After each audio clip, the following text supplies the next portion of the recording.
So we're going to go ahead and get started right on time today. It's a real pleasure to have you all here. Before I introduce our speaker, I have a couple of quick plugs to make. One is for a program on implicit bias called Let's Talk, Conversations About Women's Health. If you haven't already received a half a dozen emails about this, now you know about it. It is coming up this week in the Schroffel Auditorium, and it is, which evening? I should know this, I'm presenting. It's Thursday, October 26th. And it's in the Schroffel Auditorium. You do have to register in advance, and there is a small fee, $10, but it should be a terrific program. The second program I want to call your attention to is Beethoven, Tragedy and Triumph. We have a connection with a guy named Richard Kogan. Dr. Kogan is a physician, a psychiatrist, but he is also a Juilliard-trained professional pianist. And he's done one of these before around Ira Gershwin, is that right?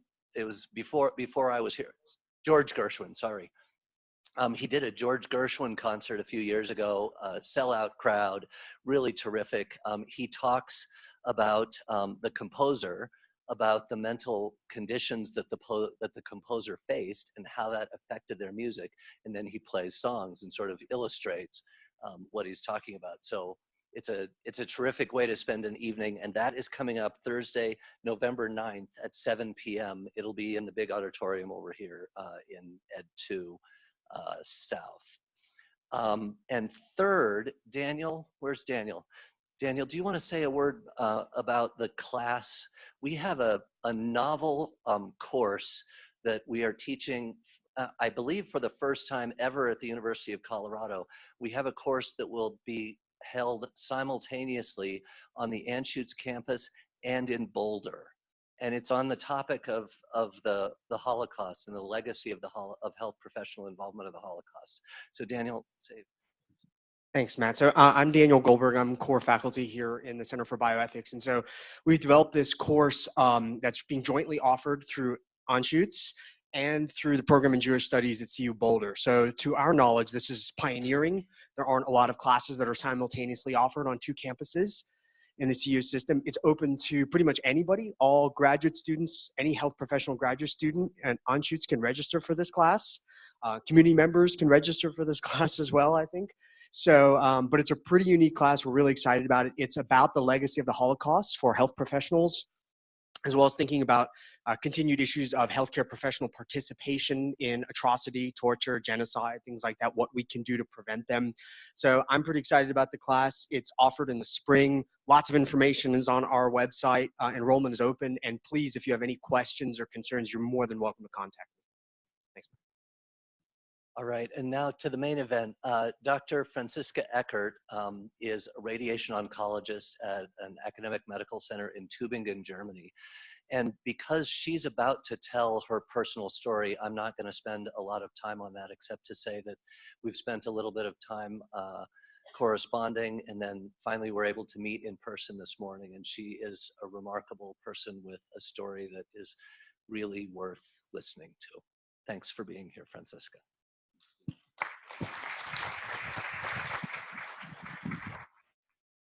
Okay. Yeah, so it will be a personal talk. It will be about radiation oncology. I will talk about medicine and the Holocaust. It will be a weird mixture of all kinds of stuff. But that's really how I got involved, because I am German, I'm non-Jewish, so you might get an idea where that puts my family in the picture. So we will go into that. But maybe first of all, medicine and National Socialism, why is it so important to talk about that? I just picked some numbers from 1936, and you see that 31% of all physicians were members of the Nazi Party, which is a much higher number than in any other profession. 26% were members of the SA and 7% were members of the SS, and also these numbers are much higher than in any other professions. If you look at lawyers, if you look at teachers, if you look at any other profession, the numbers will never be as high as in the medical field. And that makes you think about, why is that? Why were the medical professions, why were they so prone to get involved in the Nazi movement? What were they attracted to? And so these are the questions you start to think about. And something I learned is that National Socialism was called applied biology. So it was about biological background, it was creating the master race, it was a central role of biology, of eugenics, which was standard medical research. You also had it in the US. It was a worldwide movement of eugenics. And National Socialism took that on and said, we will make that the focus of our research programs, of our national research funding, of everything.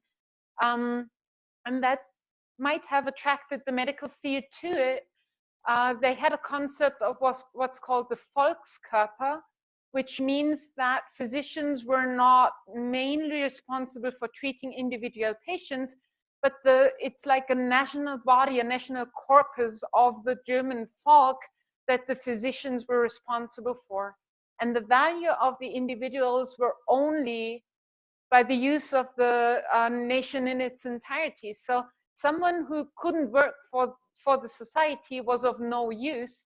And this is how euthanasia started, for example. That they said, these people are people who just use resources. There were, even in the school books of the children, they had calculations like, if a feeble-minded person costs so much each year, how much will it cost the German nation in 5 years? And how much money could we save if we just decided to put them to death? And that was in the school books for the children starting at the 3rd and 4th grade. So you really see that it went into the whole society. They were trained to look at things like that. And one book cover that I found that really drew my attention to it, it's called Aufartung durch Ausmerzung, improvement through extinction. And it talks about sterilization and castration in the fight against hereditary diseases and crime. And from the start, you see it's not even only about hereditary diseases, but it has social implementations. And it's about, they even invented a term of social feeble-mindedness, which included all people who were against the Nazi regime. And so you see, it was a weird mixture of all kinds of things that made people prone of being sterilized because they were against the Nazi regime. And there are biographies on that. And so these are the things that medicine and the Holocaust have to do with each other. So if you look at the historical development, they started very slowly with positive eugenics, and they said, well, if you have good genetic traits, you should procreate and you should have children and you should go for it. And then there was the first forced sterilization law implemented in 1933, only a few months after Hitler came to power. And that went on to the euthanasia, which meant that the first victims dying in a gas chamber were not the Jews, but it was the people with disabilities in the German society. They set up euthanasia centers throughout Germany and Austria. And for example, like 30-minute drive from Tübingen, where we are located, there's Grafenegg, which is one of these euthanasia centers. Over 10,000 people with disabilities were killed there and gassed there. Then there is an action that's not widely known that's called Action 14F13, which meant that doctors went into concentration camps, for example, in Mauthausen in Austria. They did selections with the prisoners, and they said people who were not able to work anymore, they were transported to the euthanasia center for Mauthausen, that was Hartheim, close to Linz, also in Austria. And these concentration camp inmates were killed in the gas chambers of the euthanasia center. And that's how the whole idea of the killing centers in Poland came about. And you can also see that many people in charge of these killing centers and extermination centers in Poland were doctors who had worked at the euthanasia center before. So it was what we nowadays would call a transfer of knowledge. But this is what led to the extermination camps. And I found one statement of a doctor working in Auschwitz. He called it Therapia Magna Auschwitziensis, the huge therapy in Auschwitz. And what the doctors did is they used medical things to paraphrase what they did. So they said, the Jews are the gangrenous appendix in the Volkskörper of the Germans, and you have to do surgery and you have to remove them. This Dr. Horst Schumann, we'll come to him later, he said, yeah, it's a dirty job we have to do here in Auschwitz and it's not pleasant, but we have to do it like you do an amputation of a limb that has cancer to save the life of the patient. And these were the medical things they talked about when they talked about the genocide of the Jewish people. And so you see that everything comes together, and it's really, sometimes the Holocaust is called a medicalized genocide. And so it's worth to talk about it, and it's worth to think about the connections of medicine and the Holocaust.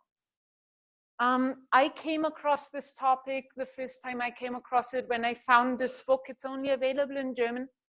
It's called Die Frauen von Block 10, Medizinische Versuche in Auschwitz, which is the women of Block 10, medical experiments in Auschwitz. I'm a radiation oncologist. I was in my residency when I found this book. And that was the first time I read about the radiation experiments in Auschwitz. And my first response was, I think as a German radiation oncologist, I should know about that. But no one had ever talked to us about it. No one had spoken about it. I had had no idea before I stumbled across this book. And you read that there were approximately 1,000 people who were sterilized by X-rays. They had the latest machines there. Siemens brought their newest invention in radiation machines to Auschwitz, to the concentration camp, to do these experiments. 200 of them underwent surgery, and the ovaries and testicles were taken out just to be able to look at the tissue after radiation under the microscope. And there is a reference to that in a famous book called The Nazi Doctors, written by Robert J. Lifton. And it says, many would die rapidly, weakened morally and physically, and others would be sent to work which would finish them. But their death mattered little, since these guinea pigs have already served the function expected of them. And there I was, a German radiation oncologist, reading about these things. And that made me curious of what else is there to find about radiation and the Holocaust and things I had never been aware of. And yes, there is much more things to it. Horst Schumann, which I quoted about the Therapia Magna Auschwitziensis, he's the one who did the radiation experiments in Auschwitz. He was, beforehand, he was the director of the Grafeneck Euthanasia Center, so a typical biography.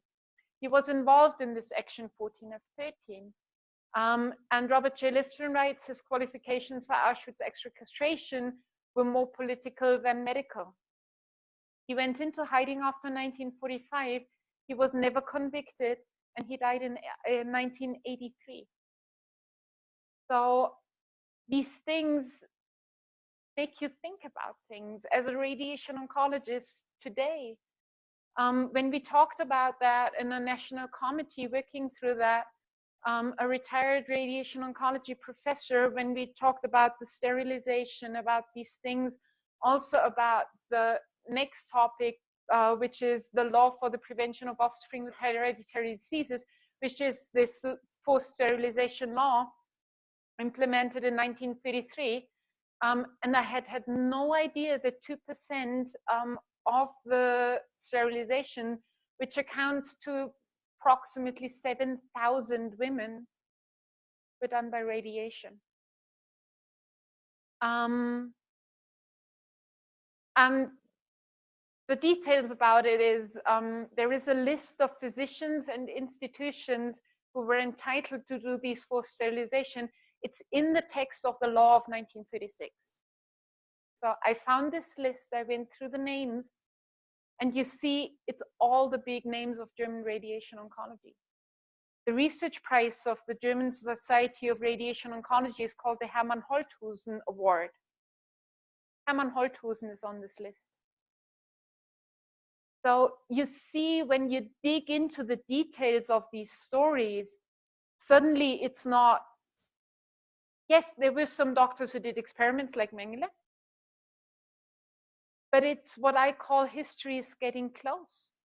And you see that you've heard the names before, you know these people, it has to do with what you do every day. So we had this retired professor who heard about this forced sterilization, things like that.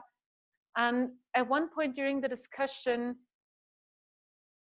his jaw dropped and he said, you know what, I never thought about it, but I applied these techniques, not for sterilization, but it was hormonal treatment for breast cancer patients before the invention of tamoxifen and things like that. And they did the irradiation of the ovaries for hormonal treatment of breast cancer patients. And he said, I've learned that. I did that as a resident, and I had no idea whatsoever about the connection to the Holocaust and to medical experimentation for sterilization back then.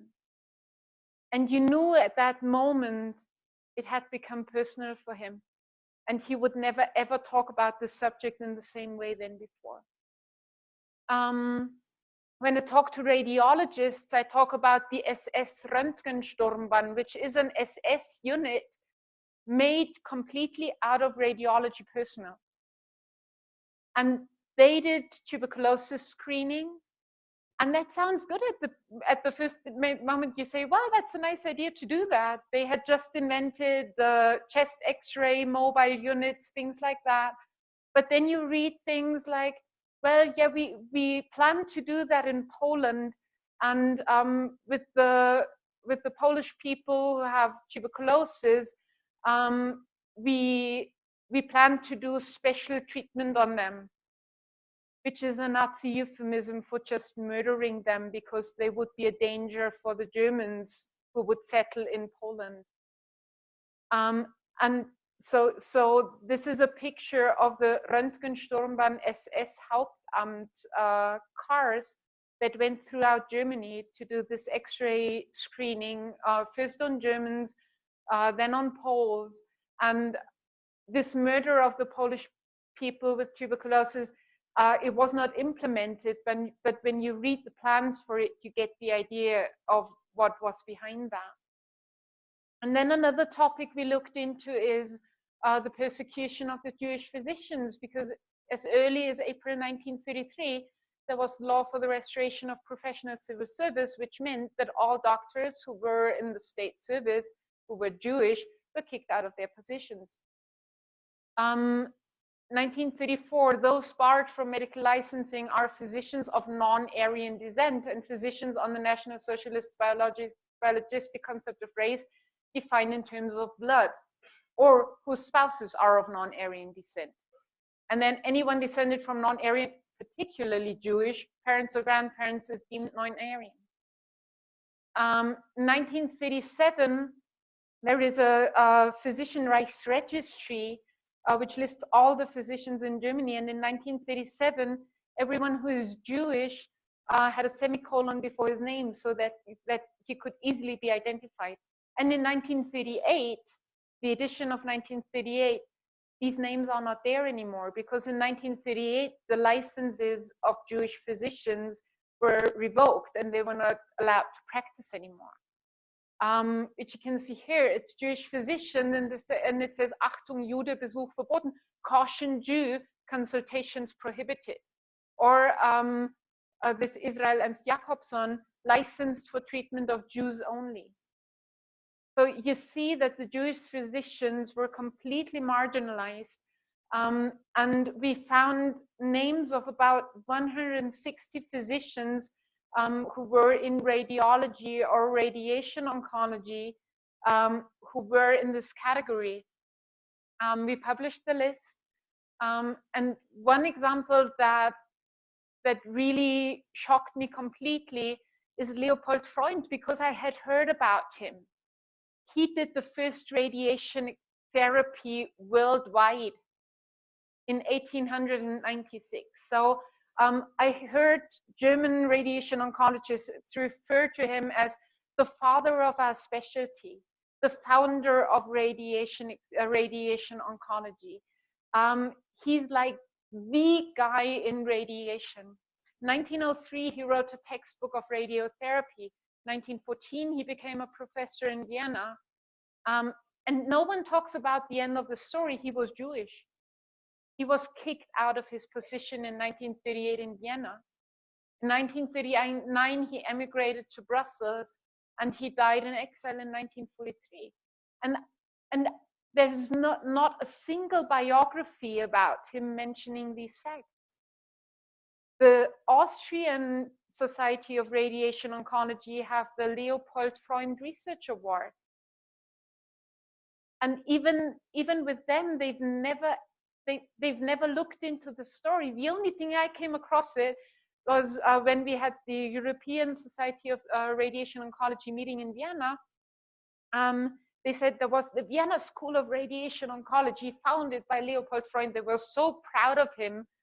And then they said in 1938, the Vienna School of Radiation Oncology ceased to exist, full stop. And that was everything they thought. And I thought, well, 1938, there was something in 1938. And I started to look into history, and I found it. In the meantime, I found 300 pages of archival material on Leopold Freund, and I brought only one of them, the Verzeichnis über das Vermögen von Juden. So the Jews had to make lists of all their assets that they had. And it lists everything up to the last silver spoon. And I have the original documents. I have copies of that. We're working on an article about that. They had to pay like 20,000 Reichsmark, Reichsfluchtsteuer. So a tax that they had to pay just to be allowed to leave the country. So they came to Brussels. They had lost the house that they owned. They had lost everything. They had to pay this Reichsfluchtsteuer. And then he died in exile a few years later. And he's the founder of radiation oncology. And no one talks about that. So we started to look into these things. We created an exhibition on radiology and National Socialism, which is available online in German and in English. So you will be able to find it if you're interested. And it's a traveling exhibit. We have it traveling throughout Germany. This is, so the picture upper left panel is when we had it at the annual meeting of the German Radiation Oncology Society. We had it at our own university in Tübingen. It was in Hamburg. I think it's at its 13th or 14th place at the moment throughout Germany. And what really moved us when we showed it for the first time, that was the Radiologist Society's meeting. Jacob Sosna was there, who's the head of the Radiology Association in Israel. And he saw the exhibition and he said, we need to have that in Israel. And they created a Hebrew version of it, which has been shown at all medical centers in Israel now. And for us as a German society struggling with its past, struggling with their own history, that was kind of the biggest reward you could get. I met Jacob Sosna in Jerusalem. We sat together and talked, and we knew before we talked about the exhibition, the translation, or anything else, we would have to talk about our family histories, because meeting there, a Jewish professor, a German physician, we needed to get the record straight, to get the elephant out of the room, because I knew he was wondering what my grandparents had done during the war. And I will talk about that in a minute. And Jacob Sosna and Matt Fox, the two radiologists, they did an excellent job on translating the exhibition and everything. I'm in contact with them, and it's a collaboration that formed. And for me, that's so amazing to have this opportunity to interact with people like that. So then we had this symposium in Tübingen talking about that. And on the left panel, that's Professor Willig. He's the one who turned white at this meeting saying, well, I applied this technique. And he shared this story at the symposium. And I really commend him for that, because he made it personal. From the start of the symposium, it was not just history lesson, but it was clear it has something to do with us. So just to give you a short overview of what is the situation like in Germany. We have exemplary official commemoration. There are so many memorials. There are so many things going on. We have Holocaust education at schools. Almost every school class goes to one of the memorials during their school, everything. It's amazing what is being done. But on the other hand, you have movies like Holocaust Out of Mind, done by Sarah Atzmon. She's a Holocaust survivor from Israel. And she went on the streets talking to people of, what do you know about the Holocaust? What do you think about it? And some of the comments she got was, Auschwitz? What's that? Or it has to be enough at some point. Or how many more years should we go on being the baddies? So you get a feeling that many Germans are fed up with the Holocaust as a moral duty, that we have to commemorate, that we are responsible, and things like that, that Germans want to draw a line. Many comments we get when we talk about these things is, well, it's 70 years ago, it has nothing to do with me, why should I care about it? And they stopped arguing with those people, but the question I have for them is, have you ever talked to a survivor, or a child of survivors, or a grandchild of survivors, and really listen to them, and really listen to how it still affects their lives? And then you come back and tell me I should draw a line as a German. I cannot, as a German, say the thing is over for me as long as it's not over for the victims. So what made the difference for me? Because I grew up like that. I grew up with Holocaust education at school, but it had nothing to do with me. The difference was when it came to my own personal family history, and I started to do research on my own grandfathers. When I visited places of the Holocaust, when I met the Holocaust survivors and their families, and what I call when history got close, because it was about radiation oncologists and not about, at school you always see the Germans did bad things, but no one ever told us that these Germans who did the bad things were our grandparents. So now that's the personal part. That's my family history. As I said, we went into the archives and we wanted to get the documents on our own grandfathers, and we did. And we started that with a group of people because we started to talk about, what do you know about your grandfather during the war? What has your family told you? And all the stories we heard were, no, grandfather was not in the war. Grandfather was just an electrician. Grandfather was just a cook. Grandfather was in the war, but he didn't shoot anyone. And with the first 5 stories, you think, well, that's interesting. But when you come up to number 30 and 40 and 50, you think, well, who did it then? And we knew that what our families had told us could not have been the whole truth. And we went into the archives. And I just brought some documents for you to see. My paternal grandfather was a member of the Nazi Party, and I have the document there. I have the Wehrstammkarte of my maternal grandfather, so he was part of the Wehrmacht. But the thing that shocked me most was my paternal grandfather was part of an elite unit of the SS called Sturmbann Adolf Hitler.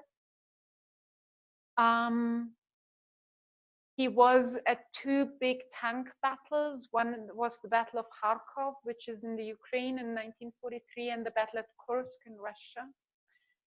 And then he was at the SS training camp of Benešov, which is south of Prague. It was huge. It was like 10 miles times 15 miles. They had expelled 20,000 people from their houses to set up this training camp. And surrounding the SS training camp were sub-camps of concentration camps. And my grandfather was there for 1.5 years.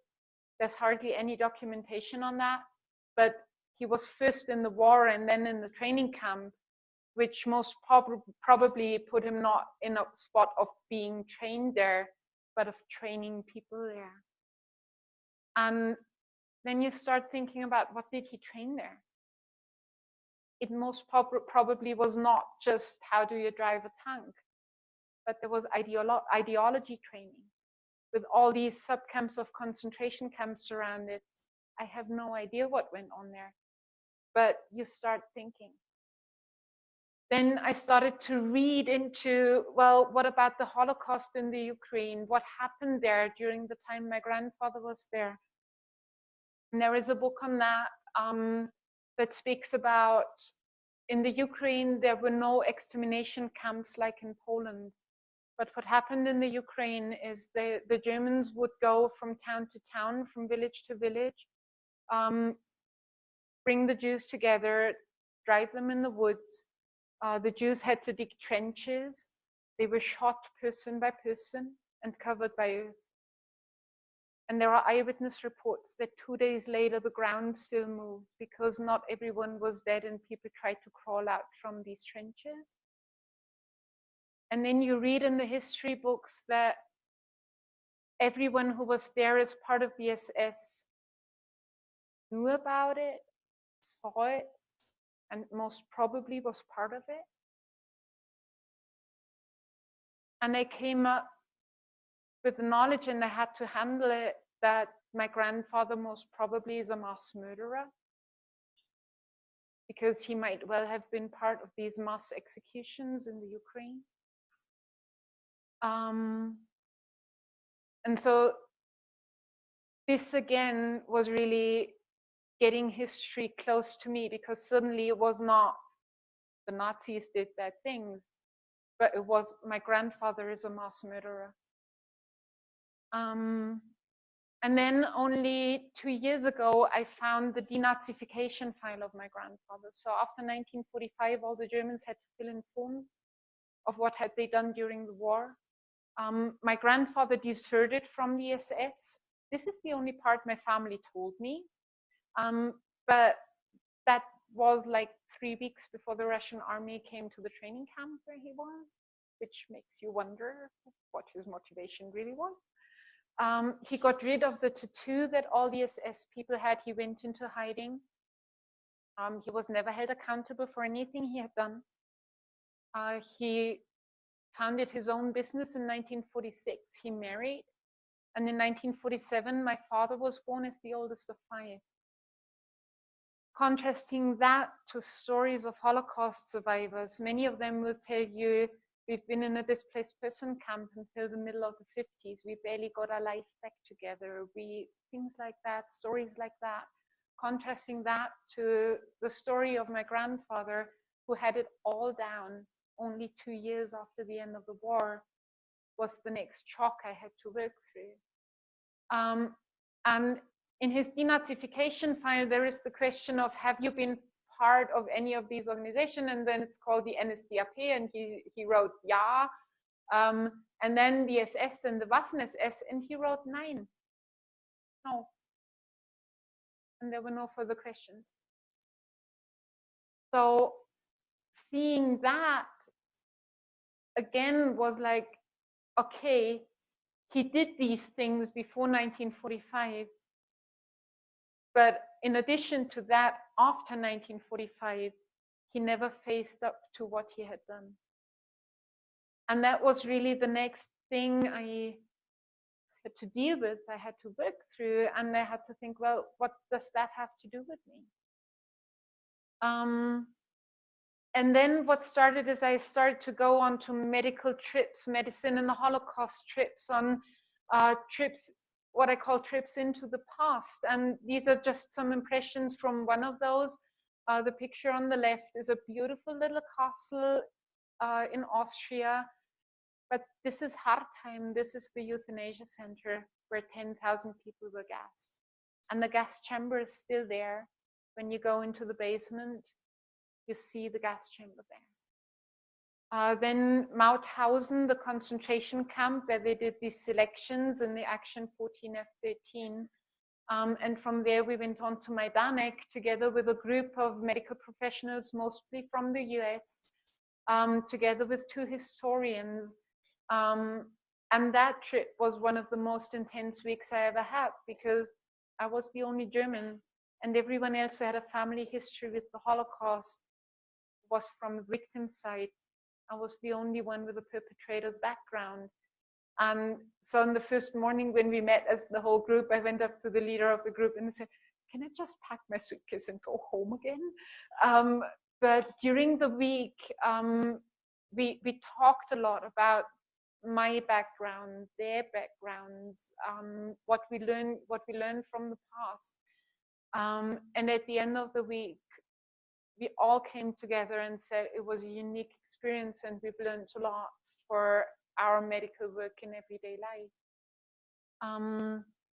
It got even more personal. So I went to the Czech Republic with 2 friends of mine. I wanted to stand at the place where this SS training camp was. And this is the picture to the left. And I just wanted to be there. I wanted to see the place. It took us 2 hours to find this little memorial somewhere in the woods south of Prague, behind the last 100 inhabitant village somewhere. But we found it and we were there. When we went to Terezin with a group, that's the picture in the, on the bottom of the page. 2 people were with us who had lost their family in Terezin. And Shmuel Rice from Israel, he said, can I talk to the historian here from the memorial? There might be some documents on my family here in the archive. So he went with the historian, he went there. And 15 minutes later, they came and Shmuel said, this is the copy of the identification card of my grandmother. And then suddenly it's not 6 million Jews who died in the Holocaust, but it's Shmuel's grandmother. It's other friends of mine who say, well, it was my dad who was in Auschwitz. And that really makes a difference in how you think about these things. And when we were in Poland with a group, I had just started reading into these radiation experiments in Auschwitz, the medical involvement with what they called ramp duty in Auschwitz, which meant all the selections on the ramp of Auschwitz, it was medical duty. It was medical doctors who did the selections. And I asked them, could I make a statement about that? Could I apologize for that on behalf? Because I, as a German medical doctor, was standing on the ramp of Auschwitz, knowing that the German medical doctors had sent hundreds of thousands of Jews into their death, right there at this spot where I stood. And I was able to talk about that, standing, this is at Auschwitz-Birkenau, the picture to the right. And I was able to talk about that and to apologize on behalf of German medical professionals. We had Holocaust survivors there who had themselves gone through medical experiments. We shed tears together, we embraced. And it was one of the most important things I ever did. When we were in Auschwitz, we were there as part of the March of Life. So some of you might be aware of the March of the Living organization, which is mostly descendants of Holocaust victims who go on the streets, who go to Poland to commemorate the Holocaust. March of Life is what I call the German counterpart. It's the descendants of the perpetrators going on the streets together with Holocaust survivors to commemorate. And this is how I ended up in Auschwitz with a group of 300 Germans, 30 of whom knew that their grandparents had been in Poland as part of the Wehrmacht, as part of the SS, or in a concentration camp as a concentration camp guard. And we were standing there together with the Holocaust survivors to commemorate what happened and to come together.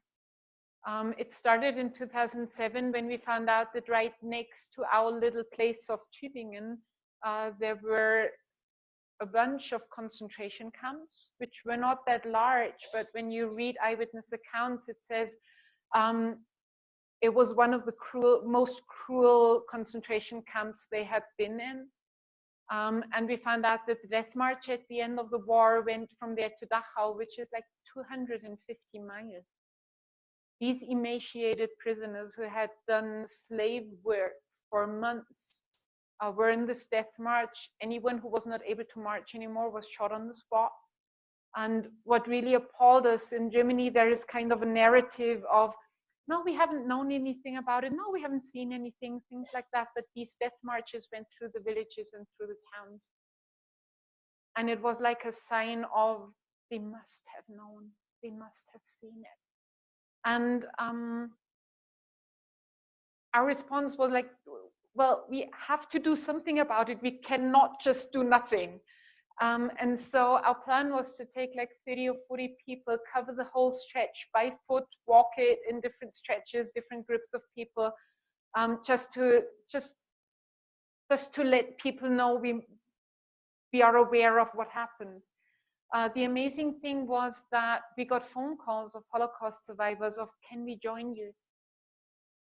So Rose Price, whom you see in the picture, she was liberated from Dachau at the age of 16. And it was her first time to go back there in 2007 with us, with the Germans.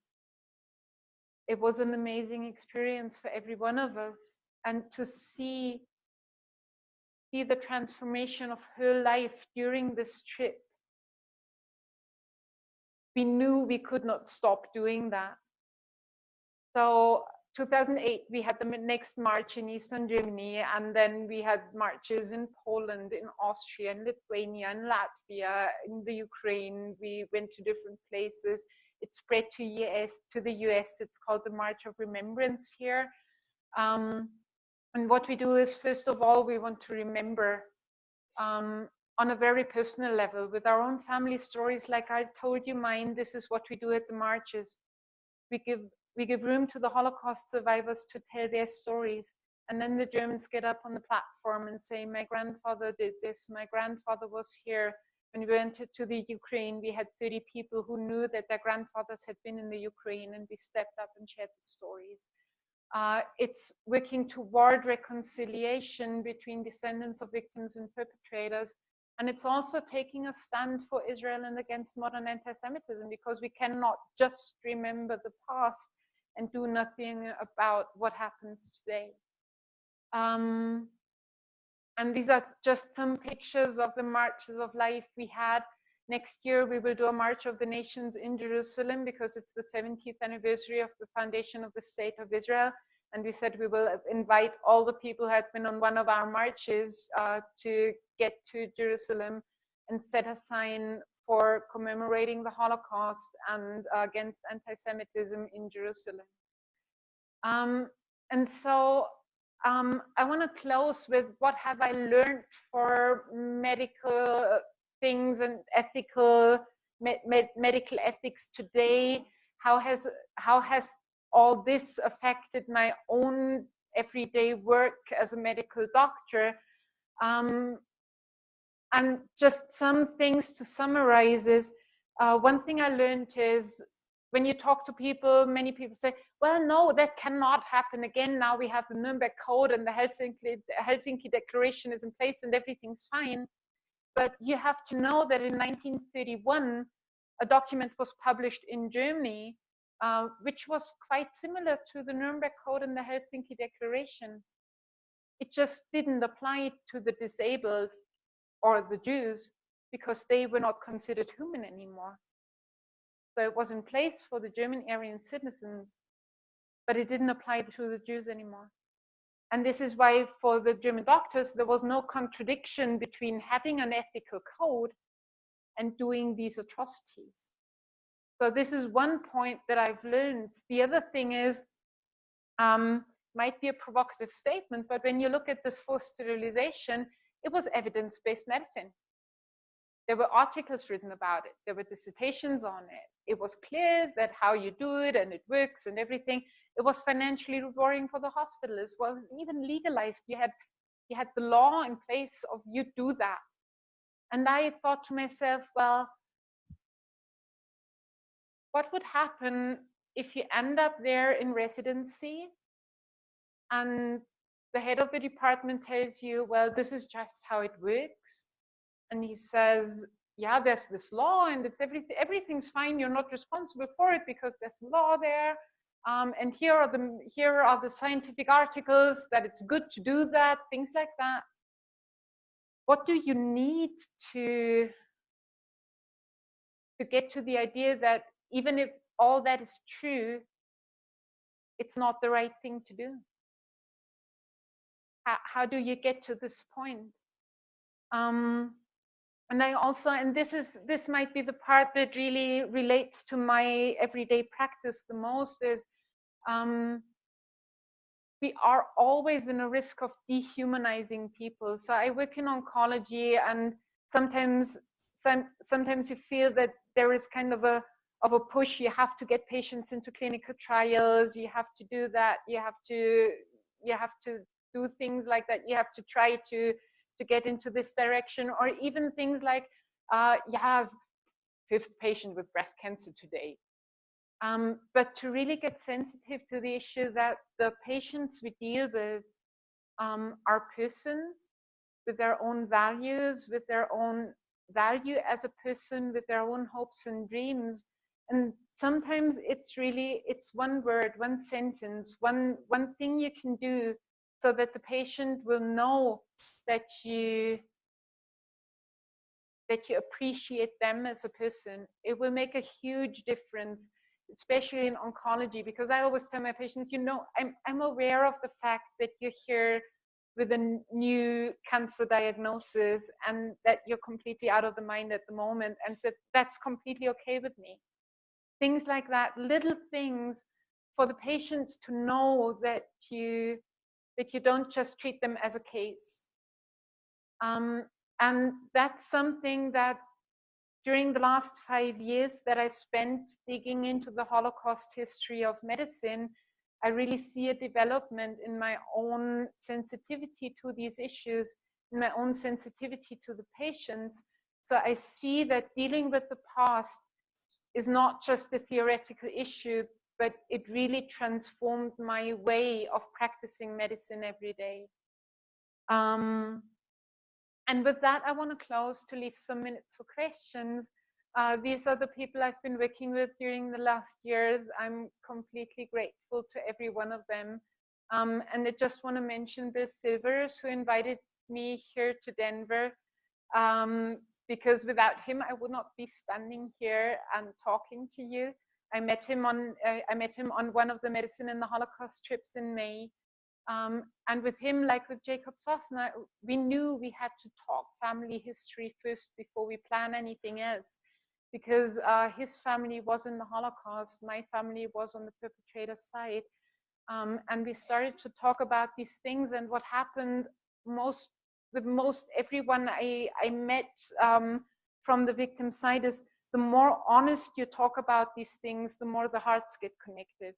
And this is what happened with Bill too in May during these meetings. So, and with that, I want to close and thank you for your attention.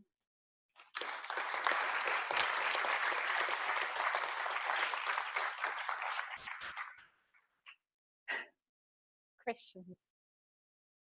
If anyone has a question, then just raise your hand and you hold down the button so that and when the light comes on, then so we can all hear you.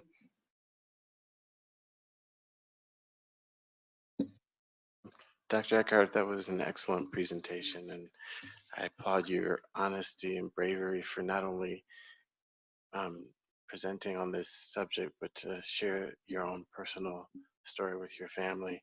And I'm sure, as you know, even here in the United States, we have our own legacy of dehumanizing certain groups and engaging in unethical medical practices going back to the slavery times in our society, and even more recently is, the 1950s and 60s and Tuskegee experiments.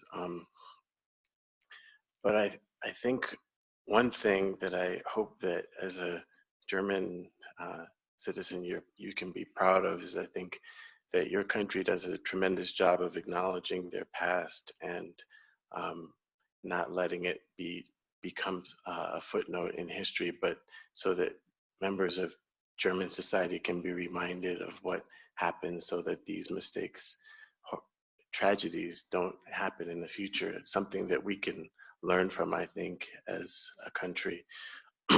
And not to get too tangential, but there's an attorney named Brian Stevenson who just opened up a national lynching museum and he kind of modeled it after the German model, so that we can not forget some of the atrocities that happened during slavery and Jim Crow times here in the United States, because some of the comments that you mentioned about how a lot of German citizens nowadays, this generation might say, well, why are we still talking about this? This was so long ago.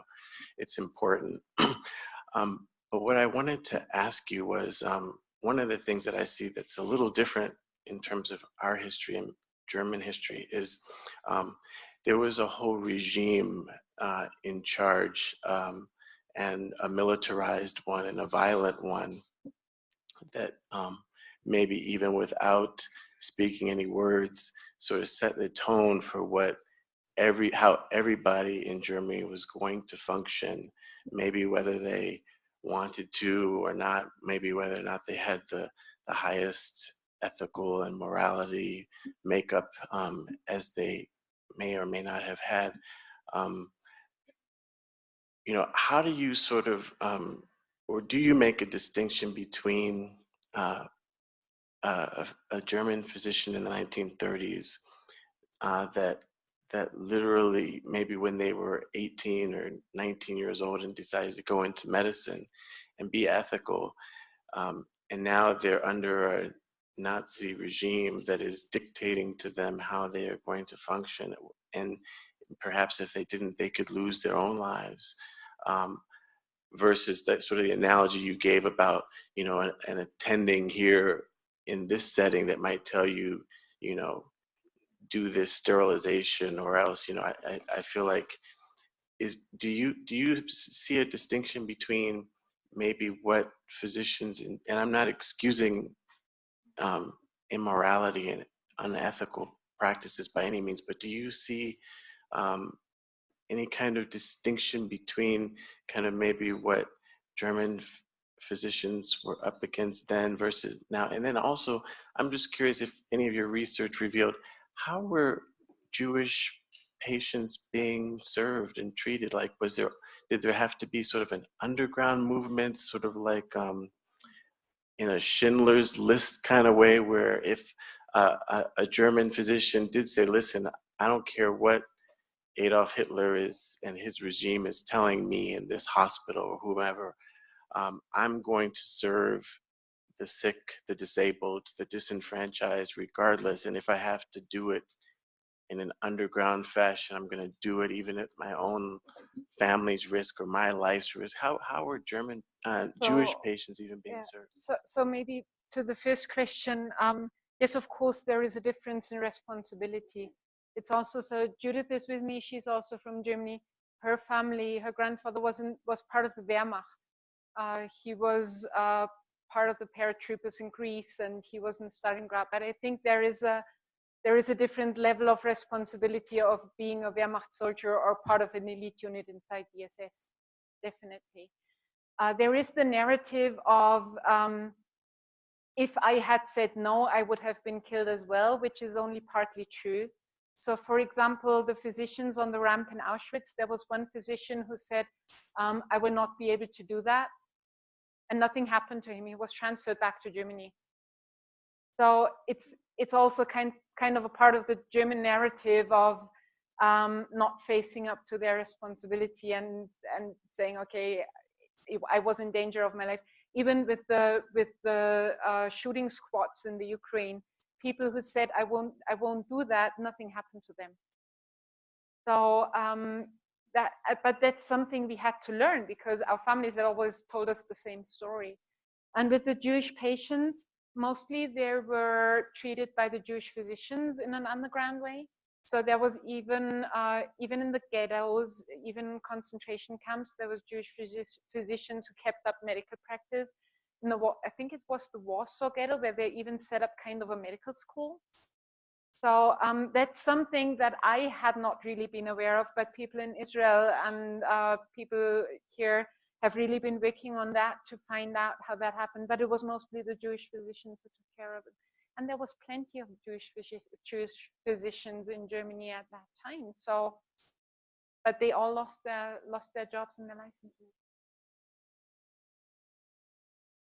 It was a great talk. I lived in Germany for a month, and unfortunately, when I was there, not unfortunately, I guess it was kind of an interesting history bit, but there was a neo-Nazi rally that was happening, and the thing I remember my teachers telling me was, we're going to direct you away from this. We're very embarrassed by it. And they said, but we believe nothing's going to happen. The police take this very seriously, and if they do anything out of line, they will be arrested immediately.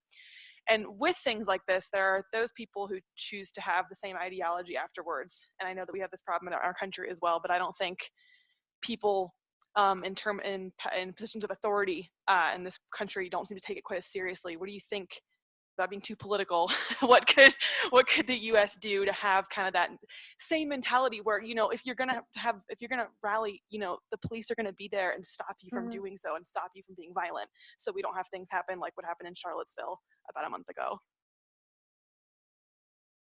I think I'll leave that as a comment. Yeah, so yeah, we're struggling with it, definitely. If you've seen the reports on the last elections, this AfD party that got into the German Bundestag, they have similar ideologies than the Nazis have. And yes, we have to deal with that. We have to think about that.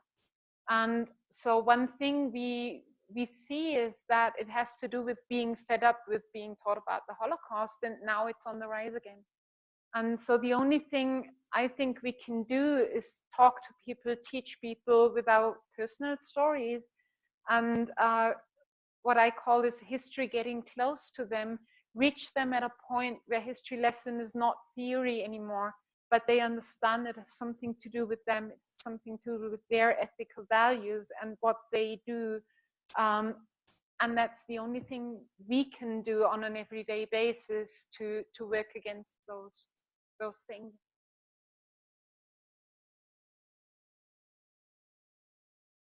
Kind of hard to look around here.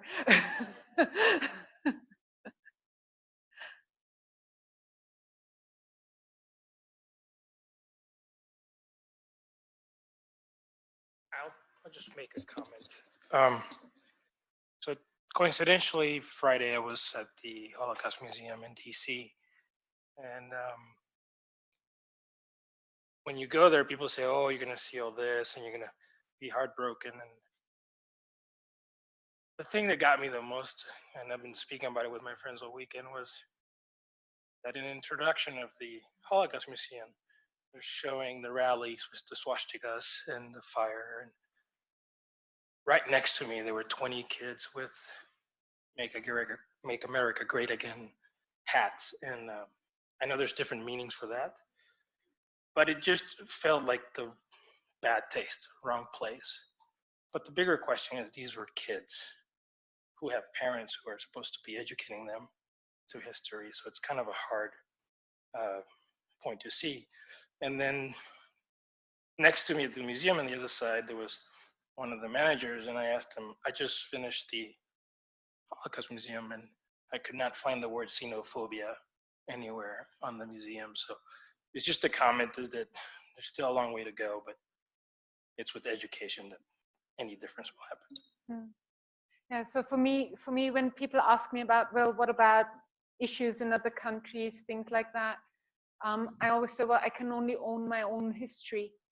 So I can, when people talk about, for example, the GDR and East Germany and what do you do with this history, I've not lived there.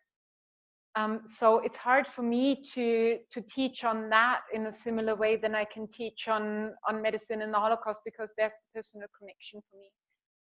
What we saw is, and that was really also something that touched us, was when we went to Poland, when we went to Lithuania, and to those countries, you know, these people had their part in the Holocaust as well, and it's hard for them to own that. But I will never forget one of the incidents in Lithuania. We had a translator there in the beginning of his 20s, and he translated the whole March of Life for us. And at one point, you saw tears at his face, and he said, "Can I say something? Can I get the microphone for myself? Can I say something?" And of course, we did that. And he said, "My own grandfather was part of the SS as well, and I've never spoken about it." And we see Polish people starting to own their history. We see that when we as Germans speak up and talk about these things, it kind of paves the way for other people to do the like. And this is the hope we have, and this is why we go on teaching about